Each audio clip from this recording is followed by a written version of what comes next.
नमस्कार, खास खबर देख रहे हैं आप और बुलेटिन की शुरुआत अहम खबर के साथ। एमपी के कई जिलों से हादसों की खबर है। बैतूल में हादसे का दर्दनाक सीसीटीवी फुटेज सामने आया। वहीं दमोह में बारातियों से भरी बस पलट गई, जबकि सागर में श्रद्धालुओं से भरा पिकअप वाहन पलट गया है।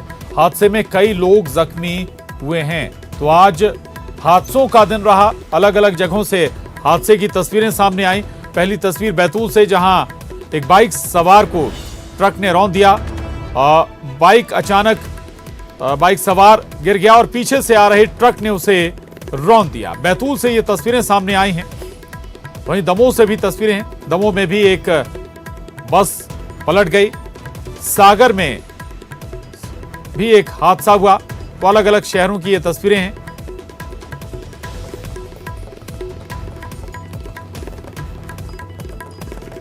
तो बैतूल में सड़क हादसे का दिल दहला देने वाला वीडियो सामने आया। यहां बाइक फिसलने के कारण एक युवक बुरी तरह हादसे का शिकार हो गया। रोड पर युवक की बाइक फिसल गई और वो बाइक से नीचे गिर गया। इससे पहले कि युवक संभल पाता, पीछे से आ रहे ट्रक ने उसे कुचल दिया। इलाज के दौरान शख्स की मौत हो गई। वहीं ट्रक चालक को गिरफ्तार कर लिया गया है। यह घटना हमलापुर के पास की है।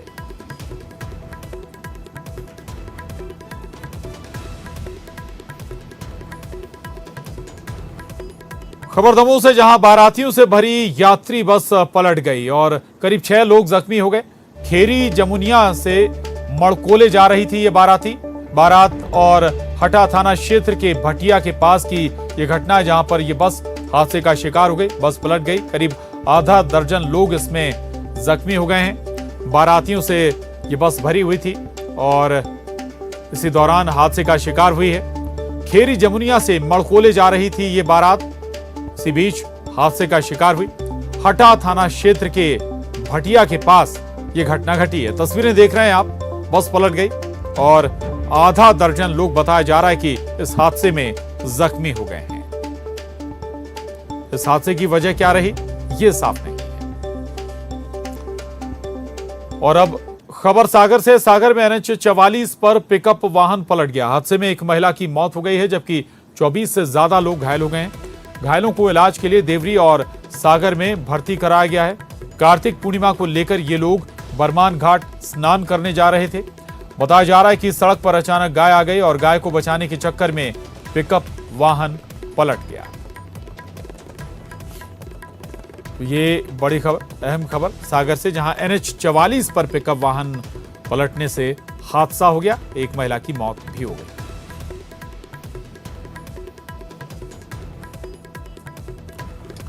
और अब अगली खबर का रुख करेंगे।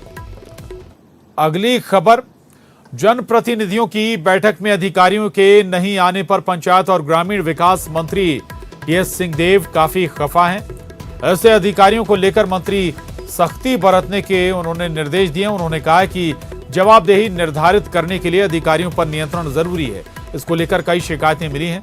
इस मसले को कैबिनेट बैठक में जल्द लाया जाएगा और लापरवाह अधिकारी तो क्या दंड दिया जा सकता है, इसको लेकर कैबिनेट में चर्चा भी की जाएगी।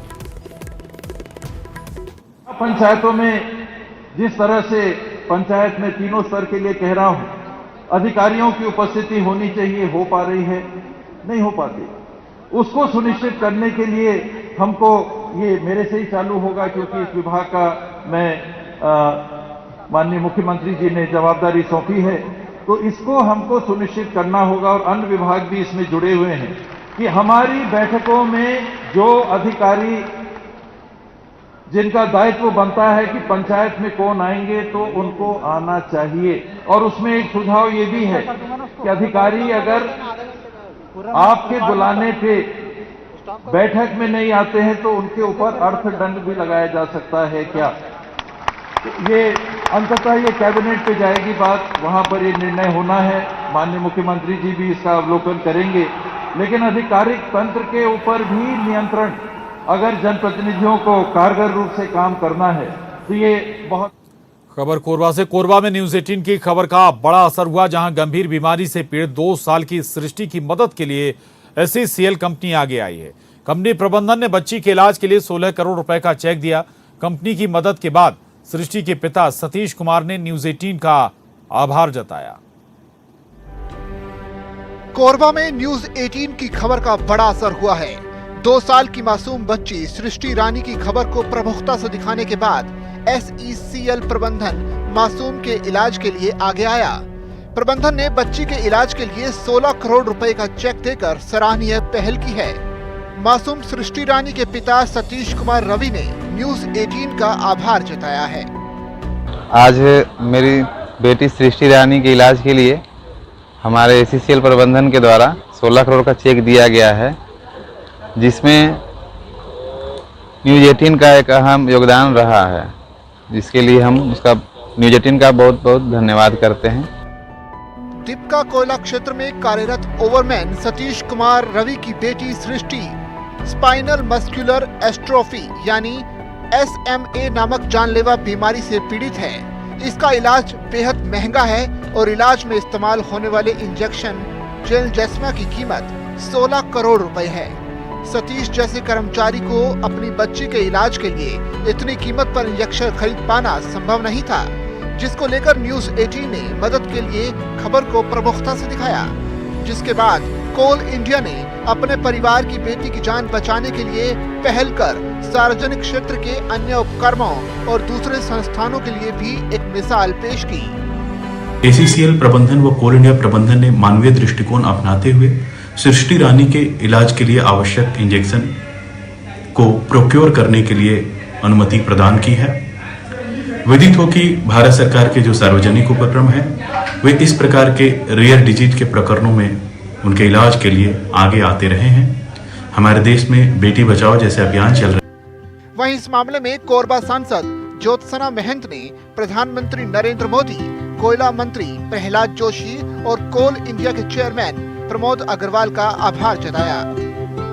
सतीश कुमार जी को उनकी मासूम पुत्री सृष्टि के इलाज के लिए 16 करोड़ की स्वीकृति प्रदान की गई है। इस सब के लिए मैं कोयला मंत्री और कोल इंडिया के चेयरमैन और माननीय प्रधानमंत्री जी की धन्यवाद देती हूँ। सृष्टि की जान बचाने के लिए आगे आई SECL कंपनी की पहल से पूरा परिवार खुश है। इस दुर्लभ बीमारी से पीड़ित सृष्टि को 16 करोड़ के जेलजेस्मा इंजेक्शन से नया जीवन जल्द मिलेगा। अब्दुल असलम, न्यूज 18 कोरबा। और रीवा में हत्या के मामले में खुलासा करते हुए पुलिस ने आरोपी जीजा को गिरफ्तार कर लिया है। पुलिस टीम ने आरोपी से पूछताछ शुरू कर दी है। 3 दिन पहले रीवा में रानी तालाब के पास कुएं में युवक की डेड बॉडी मिली थी। मौके पर पहुंची पुलिस ने जांच शुरू की तो पास में लगे CCTV से पता चला कि युवक के साथ आरोपी जीजा ने झूमा झटकी की थी और इसी आधार पर पुलिस ने आरोपी जीजा को गिरफ्तार कर लिया। जहां पूछताछ में जीजा ने अपना गुनाह भी कबूल कर लिया। हालांकि घटना के कारणों का अब तक खुलासा नहीं हो सका। कोतवाली पुलिस को जानकारी मिली थी सुबह 3 दिन पुरानी बात है कि एक व्यक्ति की जो लाश है वो कुएं पड़ा हुआ है। उस सूचना पर पुलिस जाके मौके पर देखा, FSL टीम के द्वारा विजिट किया गया और जब लाश को बाहर निकाल के देखा गया तो वो मृत पाया गया और उसकी पहचान हुई। उस पहचान के बाद जानकारी पुलिस ने एकत्र की। अंधेरा कत्ल था ये और जानकारी मिलने में पता चला कि उसके रिश्तेदार नहीं, सगे रिश्तेदार के द्वारा उसको दारू के नशे में कुछ विवाद पर से उसको पत्थर से मारकर उसकी हत्या कर दी गई और जब वो उठा नहीं, उसको लगा कि तो मर गया, उसको कुएं में फेंक दिया। आरोपी को गिरफ्तार कर लिया गया, वैधानिक कार्रवाई की। और मुरैना में इन दिनों एक 70 साल के डकैत दहशत ढाए हुए हैं। इसी डकैत ने 2 दिन पहले भरकापुरा से एक युवक का अपहरण कर लिया और रिहाई की शर्त पर अपहरित की भतीजी के साथ शादी की बात कही। इसके बाद अपहरित के भाई और लड़की के पिता ने इसकी शिकायत थाने में की और मामला दर्ज कराया। मामला दर्ज होने के बाद पुलिस हरकत में आई और अपहरित को मुक्त कराया, लेकिन परिजनों ने पुलिस पर कार्रवाई नहीं करने का आरोप लगाया है। पुलिस का कहना है कि युवक पुलिस के पास है और उससे पूछताछ की जा रही है। साथ ही उसके निशानदेही पर डकैत को खोजा जा रहा है।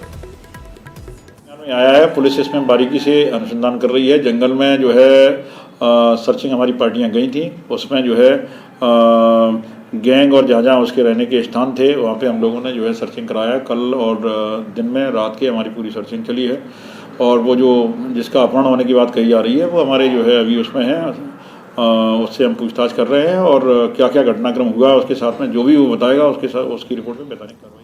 इधर इंदौर के भंवर कुआं इलाके में एक दिन पहले हुई डकैती की वारदात में अब तक पुलिस के हाथ खाली हैं। 24 घंटे बाद भी पुलिस आरोपियों को गिरफ्तार नहीं कर पाई। वारदात में शामिल बदमाशों की अब तक पहचान भी नहीं हो सकी। पुलिस के बड़े अधिकारियों ने आरोपियों पर इनाम भी घोषित कर दिया है। 4 थानों की 8 टीमों के साथ साथ क्राइम ब्रांच को भी मामले का खुलासा करने की जिम्मेदारी दी गई है। आपको बता दें कि गुरुवार दोपहर भंवरकुआं इलाके में बेहद प्रख्यात रहे जयप्रकाश वैष्णव के घर में घुसकर कुछ हथियारबंद बदमाशों ने वारदात को अंजाम दिया था। बदमाशों ने घर में मौजूद एक महिला को बंदूक की नोक पर लिया और घर से नकदी और आभूषण लेकर फरार हो गए थे। पुलिस कल शाम से ही मौके पर डेरा डाले हुए है और आरोपियों की तलाश में जुटी है। देखिए, पुलिस के लिए बहुत चुनौती भरा ये काम है ये, और हम लोगों ने आसपास के जितने भी जो निकलने के रास्ते हैं इनमें जो भी कैमरास है उन सब के हमने फुटेज निकाले हैं, और हमें कुछ एक जानकारी मिली है कि बदमाश लोग किस तरफ से आए थे और किस तरफ वो लोग घटना कारित करके भागे हैं।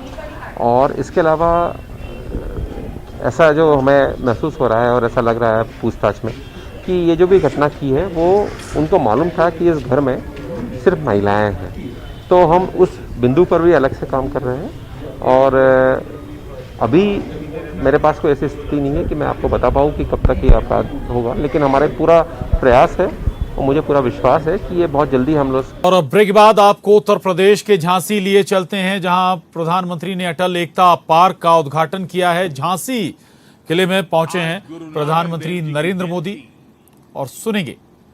कार्तिक पूर्णिमा के साथ साथ देव दीपावली भी है। मैं गुरु नानक देव जी को नमन करते हुए सभी देशवासियों के इन पर्व की हार्दिक शुभकामनाएं देता हूं। देव दीपावली पर काशी एक अद्भुत दैवीय प्रकाश में सजती है। हमारे शहीदों के लिए गंगा के घाटों पर दिए जलाते जाते हैं।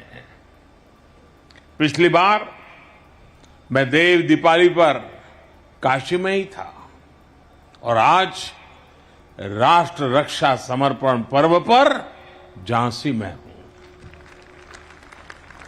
मैं झांसी की धरती से अपनी काशी के लोगों को हार्दिक बधाई देता हूं।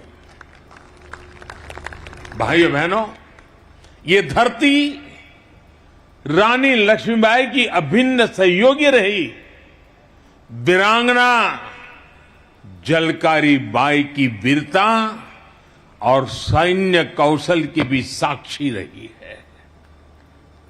मैं 1857 के स्वतंत्रता संग्राम की उस अमर वीरांगना के चरणों में भी आदरपूर्वक नमन करता हूं, अपनी श्रद्धांजलि अर्पित करता हूं।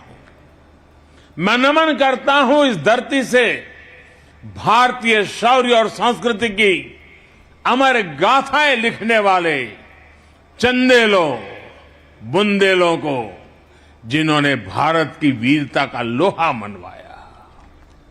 मैं नमन करता हूं बुंदेलखंड के गौरव उन वीर अहला उदल को, जो आज भी मातृभूमि की रक्षा के लिए त्याग और बलिदान के प्रतीक है।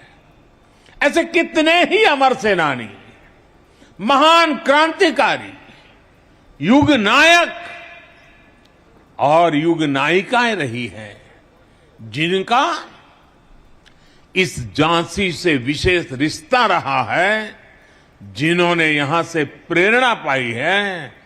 मैं उन सभी महान विभूतियों को भी आदरपूर्वक श्रद्धांजलि देता हूं।